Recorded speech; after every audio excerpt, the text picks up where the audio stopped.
Muy bien, pues muchas gracias a todos. Bienvenidos a este desayuno, conferencia para los que estamos en presencial aquí en la Ciudad de México. Particularmente gracias por el esfuerzo de moverse, de, de estar aquí presencialmente, que es un reto en esta ciudad. Lo sé, la movilidad es un reto y lo agradezco en nombre de PKF México y los socios que la conformamos, les agradecemos su presencia física aquí. La verdad es que antes se hacían mucho más desayunos y conferencias desde PKF y nos estábamos dando cuenta de que después de la pandemia se habían hecho muy pocos. Entonces algo pasó, como que se trastocó, cambió un poco el modelo de conferencias y ahora forzosamente pues tiene que ser híbrida, ¿verdad? Porque ya también hay muchos asistentes que están en otras partes de México o del mundo. Por cierto, también le doy la bienvenida a los asistentes por Zoom que tenemos inscritos de diferentes partes de México y también de América Latina y de España. Entonces, somos una economía global y hoy vamos a hablar precisamente de un tema realmente global, ¿sí? Que empieza evidentemente con toda esta reestructuración o estructuración que han tenido los grupos nacionales y multinacionales y el reto que esto implica para las autoridades fiscales, para los contribuyentes y también para los asesores. Es decir, trataremos de ver una perspectiva de asesor, contribuyente, perdone que les llame contribuyentes, pero somos también, de asesor empresario también, ¿sí? Entonces, estaremos interactuando en esas facetas. Yo soy Jimmy Cruz, soy el socio de precios de transferencia en PKF México. Como saben, pues tengo algunos añitos en el medio. Con algunos de ustedes he estado trabajando por muchos años, lo cual me da mucho gusto. Y he sido socio y compañero de también otros aquí presentes por muchísimos años. No vale la pena decir cuántos, ¿verdad? Pero sí han sido varios. Muy bien, a manera de introducción, diré que este tema de precios de transferencia tiene mucho que ver, como decía, con los flujos que hay de intercambio entre las empresas nacionales o multinacionales. ¿Y qué tiene que ver esto? Evidentemente con la interacción, digamos, el intercambio de bienes, de servicios y el cruce de fronteras, ¿sí? Tiene mucho que ver con dónde vas a pagar los impuestos. O sea, precios de transferencia no es un tema de evasión fiscal, no es que yo quiera evadir el pago de impuestos. Cualquier actividad con una parte relacionada me detona un ingreso, un costo, un gasto y por lo tanto una utilidad. Y eso implica entonces que tengo que pagar un impuesto derivado de esas operaciones, un impuesto sobre la renta. En materia de precios de transferencia no te lo evitas, es decir, no evitas el pago de impuestos. Lo único que haces es decir dónde sí lo pagas. Y precisamente el martes, en una jornada electoral que no fue sorpresiva, ganó Donald Trump la presidencia de Estados Unidos y una de las promesas de campaña de Donald Trump es bajar el impuesto sobre la renta del 21% en Estados Unidos al 15%, ¿sí? Y muchos nos preguntarán, bueno, ¿y eso qué tiene que ver? Que bajen la tasa del impuesto del 21 al 15. En México, ¿alguien sabe de cuánto es la tasa del impuesto sobre la renta corporativo? A ver, se requiere un contador público certificado. 30%. Y cuando llega la persona física, pues ya entonces son 10 más. Es más, exactamente. Entonces, en el plano empresarial, esto nos pone ante la perspectiva de que cualquier operación que se dé, ¿sí?, entre México y Estados Unidos, por ejemplo, que es nuestro principal socio comercial, pues tendrá un incentivo, tendrá o habrá un incentivo para transferir operaciones, ¿sí?, o ingresos a las empresas en Estados Unidos, por la sencilla razón de que el impuesto corporativo ya es la mitad de aquí. Entonces ya es, evidentemente ya estamos viendo que va a haber esos incentivos. ¿Cuál es el objetivo desde la política pública, digamos, ¿sí?, de la política fiscal del presidente Trump para implementar esa medida? ¿Cuál creen que sea? Pues incentivar la inversión, ¿sí?, y el regreso de grandes empresas que se fueron de Estados Unidos y que ahora tienen que o deben de retornar, porque además ese es un premio, ¿sí? Regresan por las buenas con un incentivo fiscal, pero si no regresan también van a tener otras penalizaciones. Entonces es el famoso garrote, ¿sí?, o zanahoria, ¿sí? Te vienes, te regresas por las buenas o por las malas. Obviamente, olvidemos la planta de Tesla. Ya, no va a haber Tesla en México, evidentemente ya no va a haber esa inversión que se anunció con bombo y platillo, lamentablemente ya no existirá. Y aquí tenemos, a grandes rasgos, digamos, el sistema de regulaciones que hay y que vamos a ir viendo un poco más a detalle en esta conferencia. El sistema regulatorio es evidentemente lo que establece la ley del impuesto sobre la renta en México, lo que establecen las guías de la OCDE, ¿sí? Y últimamente ha tomado un protagonismo muy importante el manual de precios de transferencia para los países emergentes de la ONU, ¿sí? México es miembro de la OCDE desde 1995. Y todos los países que están integrados en la OCDE representan más del 70% del comercio y del PIB mundial. Entonces, en teoría, estamos en el club más importante de países que se intercambian bienes, servicios, tecnología, conocimiento, intangibles, etc.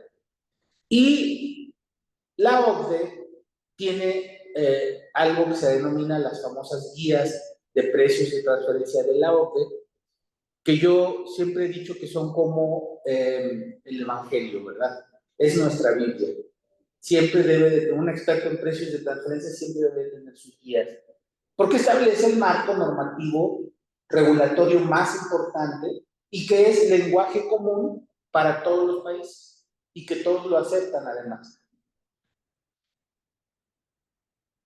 En la siguiente lámina les voy a comentar entonces qué es a grandes rasgos, porque ya con muchos de ustedes hemos hecho estudios, análisis, documentaciones, etc. En el ámbito regulatorio hay 3 momentos para cumplir con precios de transferencia. Son 3 las principales obligaciones. La primera es operar conforme al principio de plena competencia, sí, que esa aplica para todos los contribuyentes, para todo tipo de operaciones, sí, y también para cualquier monto. No hay ninguna excepción. Cualquier operación entre partes relacionadas, sean empresas o personas físicas, con empresas, etcétera, todas están obligadas a llevarse a cabo como si se hubieran efectuado con terceros independientes, ¿sí? Y eso, evidentemente, nos pone ante la disyuntiva de cumplir con esa obligación. La pregunta es, ¿cuándo vence esa obligación? Bueno, esa obligación se debe de cumplir exactamente en el momento en que se lleva a cabo la operación. No antes, no después. Por eso es que cobra mucha relevancia, como es difícil a veces estar monitoreando las operaciones todos los días, Entonces, por eso cobra mucha relevancia hacer un análisis preliminar, porque el análisis preliminar lo hacemos normalmente en septiembre, en octubre y en noviembre. ¿Para qué? Para que si hay una operación fuera de rango, o bien, si se quiere optimizar el flujo de efectivo entre las empresas del grupo, esto se puede hacer durante el mismo ejercicio. ¿Sí? Entonces es importante por eso cumplir con el requisito antes de que cierre el ejercicio fiscal. Y de ahí cobra una relevancia importantísima el análisis preliminar. ¿Sí? No sé si les suena familiar, pero el tema del cumplimiento, digamos, de las obligaciones con ley del impuesto sobre la renta, como les decía, es súper difícil estar monitoreando cada factura, pero justamente viendo los reportes previos, ves las utilidades o ves los precios o ves los montos de contraprestación y dices, aquí hay que hacer un ajuste. ¿Se puede hacer un ajuste después de que cerró el ejercicio fiscal? Sí se puede, también, antes de la declaración anual, ¿sí? ¿Se puede hacer un ajuste después de la declaración anual? También. Se llaman ajustes voluntarios en materia de precios de transferencia. Pero ahí también hay una serie de procedimientos que se tienen que cumplir, como firmar el experto, por qué se va a hacer el ajuste. Antes de que se lleve a cabo el ajuste, tener un estudio y tener el estudio después del ajuste. Entonces, imagínense, es más complicado. ¿Sí? Por eso cobra relevancia tener este análisis previo que les vamos a estar entregando a todos ustedes en estas semanas, antes del cierre. Ahora bien, es importante tener la reunión de aproximación y tener esta revisión de resultados con ustedes a detalle. O sea, es importante leer el reporte que van a recibir. ¿Por qué? Porque muchas veces el reporte sí dice claramente, en esta operación estás fuera de rango. Y el objetivo entonces es, oye, hasta septiembre estoy fuera de rango, entonces mejor me ajusto. O en esta operación estás generando muchos ingresos y resulta que tu contraparte tal vez está en Estados Unidos. ¿Te conviene o no te conviene ajustarte para pagar menos impuestos en México y más allá? Con el incentivo de la tasa del impuesto sobre la renta, de la tasa corporativa, pues obviamente que sí. Entonces te sirve para cumplir y para tener una mejor planeación de los flujos. Ya me adelanté bastante algunas de las principales ventajas. Era lo que decía del análisis preliminar, ¿sí? Que es prevenir evidentemente potenciales ajustes, optimizar la parte, digamos, de distribución fiscal, lo que decíamos. Hablé ya del cumplimiento normativo y esto nos lleva a una adecuada toma de decisiones. ¿Qué queremos en última instancia? ¿Sí?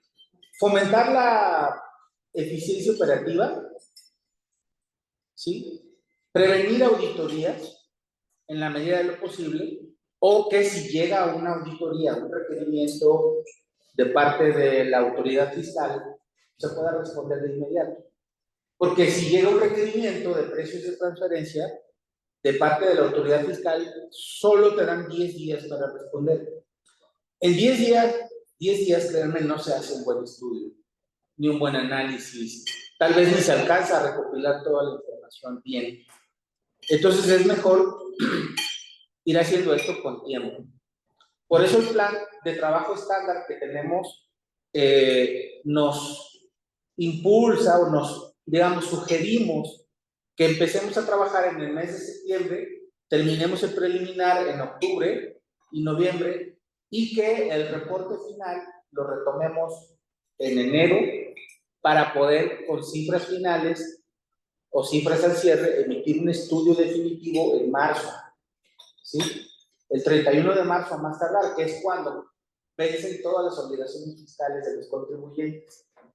Y de ahí tener la declaración, que ahorita vamos a ver quiénes están obligados a presentar declaraciones, ¿sí? La declaración de partes relacionadas o anexo 9 de la DIN a más tardar el 15 de mayo.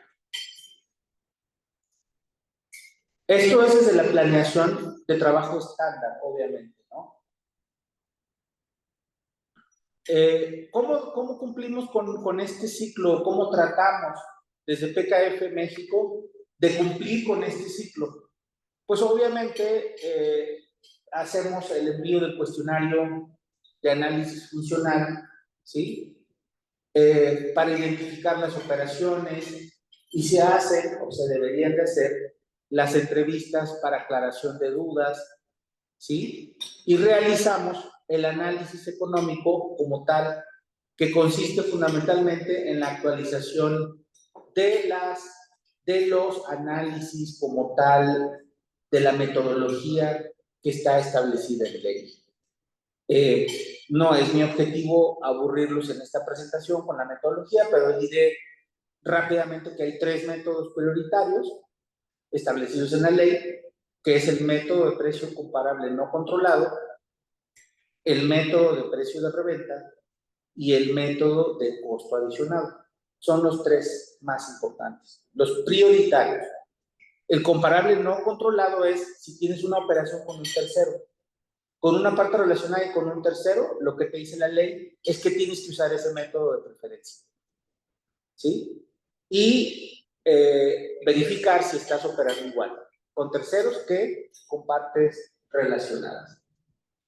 El segundo método, el método de precio de reventa, aplica para generalmente distribuidores, ¿sí? Y el método de costo adicionado aplica generalmente para empresas de servicios y manufactureras. Entonces ya con esos 3 métodos tenemos prácticamente el 90% de las operaciones comunes entre partes vinculadas, ¿sí? ¿Qué métodos son los otros 3? Porque les dije que eran 6, ¿verdad? Al final va a haber un examen, ¿eh? Así que si quieren anotar, pueden anotar. El siguiente método, son los 2 métodos residuales de utilidades, ¿sí? ¿Qué quiere decir? Estos 2 métodos se aplican cuando hay intangibles significativos. En los primeros 3 métodos casi no hablamos de intangibles, ¿verdad? Bueno, cuando hay intangibles significativos se usan uno de estos 2 métodos residuales, ¿sí? ¿Y para qué? Pues para dividir la utilidad rutinaria de un contribuyente contra la utilidad excedente que tiene por la aportación de los intangibles y ver entre las empresas del grupo a quién le pertenecen esos intangibles, ¿sí? Y luego, el último método, que es el sexto, es el método de márgenes transaccionales de utilidad de operación, que es el famoso método que muchos expertos llamamos el método costal. ¿Por qué? Porque ahí cabe todo, ¿sí? Sobre todo, si no saben o si no sabes, pues voy a hablar en plural, incluyéndome a mí, de precios de transferencia, muchos consultores solo saben usar ese método. ¿Por qué? Porque ese método solo analiza utilidades y las comparas con las utilidades de terceros a nivel de costos y gastos. Y entonces se pueden hacer inferencias rápidas o conclusiones aceleradas, ¿no? ¿Te puede servir en caso de una revisión? Sí, sí, por eso existe el método. Sí te puede servir. Desde la perspectiva estratégica, a veces es mejor usar ese método porque no tienes elementos para usar alguno de los métodos anteriores o no hay información, ¿sí? O simplemente porque desde el punto de vista estratégico tal vez no convenga usar alguno de los métodos anteriores. Entonces, bueno, depende caso por caso, ¿sí? Lo importante es que ustedes tengan clara esta metodología y por qué se empleó esa metodología, ¿sí? Es decir, por qué se empleó ese método, ¿no? ¿Qué trataríamos de hacer? Identificar ajustes antes del cierre del ejercicio. ¿sí? Para tener estrategias que mitiguen estos riesgos y para que ustedes tengan en tiempo y forma este análisis preliminar. Si no lo reciben, me mandan un mensaje, por favor, antes de que estemos inyectando el pavo de Navidad. No vaya a ser, porque bueno, ya puede pasar, ¿no? Que estemos en días ya festivos y muchas veces ya no hay tiempo de reaccionar. Del marco regulatorio les diré rápidamente lo que ya les dije. Empecé con los 3 momentos, solo dije uno de los 3, que es cumplir. El segundo momento, más importante, es documentar. Y en México la carga de la prueba recae en el contribuyente, ¿sí? Entonces, ¿quién tiene que documentar? Pues el contribuyente, la empresa, ¿sí? ¿Qué es documentar? Documentar es tener el estudio. Me regreso un poquito al primer momento, que es cumplir. Sí les dije quiénes están exentos, ¿verdad? De cumplir. ¿Quiénes están exentos? ¿O no les dije? Bueno, no les dije porque nadie está exento. ¿Sale? Absolutamente nadie. Todos los contribuyentes para todas las operaciones, en todas las industrias, por cualquier monto. Entonces no hay exentos. Contingencia por no cumplir. Contingencia por no cumplir. Hay una contingencia, obviamente, fiscal. Si te determinan una diferencia, porque debiste haber pactado un precio mayor, entonces te determinan un ajuste de ingresos, eso conlleva un ajuste de impuestos sobre la renta. Entonces, la contingencia es que te pueden fincar el pago de esa diferencia de impuestos, más multas, más actualizaciones, más recargos. ¿Sí? Y la autoridad tiene las facultades conferidas en ley para ajustarte, dice la ley, a la mediana. O sea, si tú estás fuera de rango, te ajustan a la mediana. La autoridad fiscal tiene esa facultad. Y obviamente, pues si ya pasó un año o 2 de que te hacen ese ajuste, pues te van a hacer las actualizaciones correspondientes de lo que debiste haber pagado. ¿Sí? Segundo momento es documentar. ¿Cuándo? La pregunta es ¿cuándo, verdad? Pues a más tardar el 31 de marzo, tener el estudio, que es cuando vence la obligación fiscal de los contribuyentes. Documentar ese estudio. Contingencia por no tenerlo. También hay una contingencia. ¿Sí? Todo lo que les dije antes de no cumplir por 2. Es decir, la ley dice que se te duplica todo. Si hay una diferencia, te fijan diferencia en ingresos o en deducciones en exceso, te las reducen, lo cual significa diferencia en ISR, multas, actualizaciones y recargos por 2, si no tienes el estudio. Entonces, por eso hay un incentivo para tener el estudio. ¿Sí? Y luego, el tercer momento es declarar. O sea, vean cómo se va cerrando el ciclo. ¿Sí? Entonces cumples con el principio de plena competencia, me lo documentas y lo declaras. Declaras mediante los formatos establecidos en ley, en normatividad, ¿sí? ¿Cuál es el formato más común, el que es aplicable a todos los contribuyentes? El anexo 9 de la DIN, que vence a más tardar el 15 de mayo. Entonces tienes el estudio, tienes el análisis preliminar el 15 de noviembre a más tardar, tienes el reporte final de precios y transferencia el 31 de marzo y ya estás listo para presentar la declaración o anexo 9 de la DIN, ¿sí? A más tardar el 15. Contingencia por no cumplir con ese anexo 9 de la DIN. Las mismas que dije antes, ¿sí? Más una multa por cada contribuyente que no la haya presentado de más o menos 200,000 pesos. Entonces se van acumulando, ¿verdad? Se van acumulando y se van creando posibles contingencias de carácter fiscal.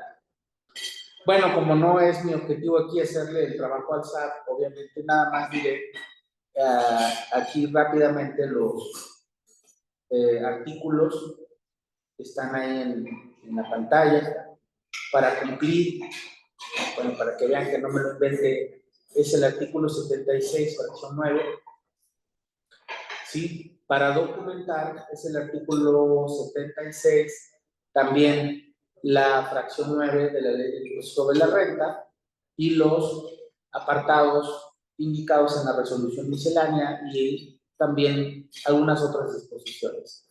Y para el anexo 9 de la DIN, el artículo 76, fracción 10. ¿Hay otras declaraciones que se tienen que presentar? Sí. Híjole, hay un montón de declaraciones ya de precios de transferencia. La más importante, diría yo, es las famosas declaraciones BEPS, que es para contribuyentes que tienen un poquito más de 950 millones de ingresos, que cada vez hay más, afortunadamente. Y esas declaraciones son las famosas declaraciones BEPS que vienen es un acrónimo de Base Erosion and Profit Shifting, que es medidas para eliminar la erosión de la base fiscal, ¿sí? O el traslado de utilidad, ¿sí? Entonces, hay tres reportes o tres declaraciones. El reporte local, el reporte maestro y el reporte país por país, ¿sí? El reporte local se presenta más allá del 15 de mayo y es un formato, digamos, con un estudio de precios y transferencia recargado. O sea, es un estudio mucho más completo, porque los requisitos para ese reporte local están establecidos en ley. Hay que anexar contratos, hay que anexar cadenas de suministro y de valor, hay que anexar generadores de valor, y en fin, hay que anexar mucha información en ese formato que normalmente no se incluye en un estudio normal. Si no tienen más de 950 millones, no presentan ese reporte local. Normalmente nosotros estamos monitoreando eso. Ahora bien, si tienen además operaciones con el extranjero, hay que presentar el reporte maestro o master file, ¿sí? Que es como el reporte local, pero con más información. ¿Qué busca la autoridad fiscal con esto? Bueno, que esas declaraciones local y maestra, así como el anexo 9 de la DIN, entran en el ámbito de las declaraciones o de la información que se puede compartir con otras autoridades fiscales. Entonces hay intercambio recurrente de información entre las autoridades fiscales para ver que todo sea consistente, o sea, que te están presentando una información de cierta naturaleza en un país y que sea la misma que te están presentando en la contraparte en otro país, ¿sí? Entonces eso es lo que normalmente entran en ese ámbito, ¿sí? Bueno, para no ser muy reiterativo en esto, lo estaba diciendo hace un momento, si el contribuyente además se dictamina, si se llega a dictaminar para efectos fiscales, hay otro formato que llenar de precios de transferencia, otros dos formatos, que son los famosos ICIF. Si se dictaminan, ¿eh? Si no se dictaminan, entonces ese formato no procede. Bueno, de las multas y sanciones, ¿para qué hablamos? Estamos hablando de cosas felices, ¿verdad? Entonces, ya lo expliqué brevemente. Les vamos a dejar un caso práctico. Este va a ser el caso práctico sobre el cual vamos a hacer el examen. Ya lo tienen en pantalla, entonces ya lo pueden estudiar. Ir estudiando. Es muy sencillo, el señor Guillermo Montes nos va a apoyar con la interpretación de los estados financieros. Y básicamente intentamos aquí decirles, ¿sí? Cómo a nivel, ya con un caso, un ejemplo, ¿no? Cómo a nivel de ingresos y deducciones hay en el primer caso una empresa, ¿sí? que tiene su contraparte, en este caso, en Estados Unidos, y que inicialmente traemos con esta empresa un margen bruto del 28.5%. Ahora, aquí sí voy a usar el apuntador. A ver, aquí tenemos un margen del 28.5%, ¿sí lo ven, no?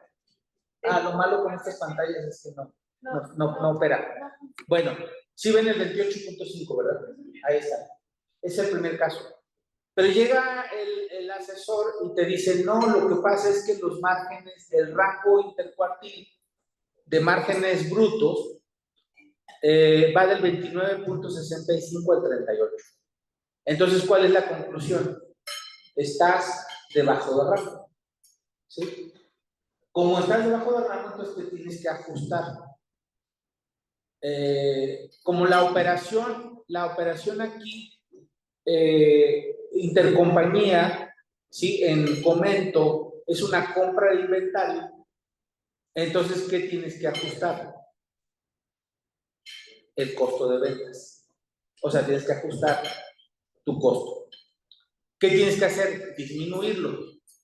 Lo disminuyes, en la segunda columna vemos cómo se disminuye el costo de ventas en 200,000 unidades monetarias y pasas, ¿sí? Entonces a una utilidad que ahora sí, en el resultado operativo, ¿sí? Nos vemos entonces con un margen bruto que se incrementa para estar dentro del rango intercuartil.